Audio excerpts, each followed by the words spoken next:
या दुनिया के सबसे अहम समुद्री होर्मुज को लेकर पहले कहानी सामने आती कि उसे बंद कर दिया गया 36 घंटे के अंदर, और फिर दावा होता है कि नहीं, इसे अब खोल दिया गया है। यह बंद और खोल देने के पीछे की रणनीति समझिए।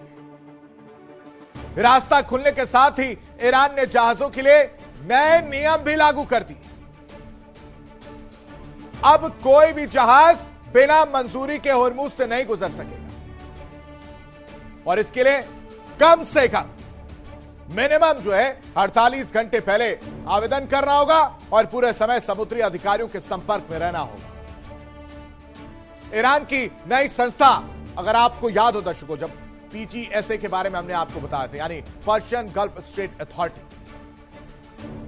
इसने नए दिशा निर्देश जारी करते हुए कहा कि हर जहाज को अपनी पूरी यात्रा की इंफॉर्मेशन, जानकारी देनी होगी। तय रूट और संपर्क की जानकारी पहले से देनी होगी। मंजूरी मिलने तक जहाज के ऑपरेटर को लगातार उपलब्ध रहना भी जरूरी होगा। यानी होर्मुज पर नई पाबंदी जो है वो देखने को मिले। यानी होर्मुज की चाबी जो हम कह रहे थे कि गुम गई, वो चाबी गई कहां? वो चाबी मिस्टर खोमेनी के पास,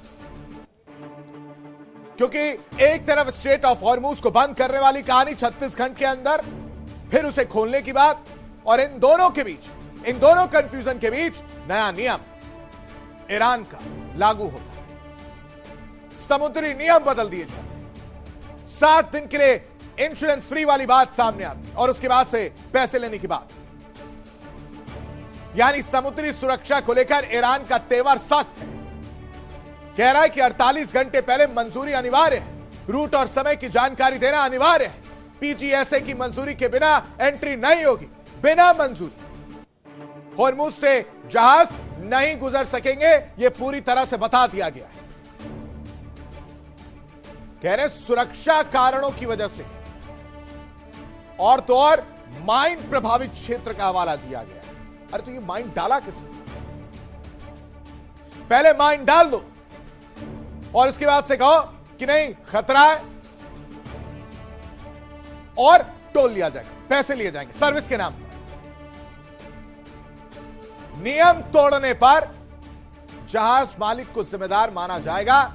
बिना जानकारी होर्मुज में एंट्री पर रोक रहेगी, और नए नियमों से शिपिंग कंपनियों में अब हलचल बढ़ गई है।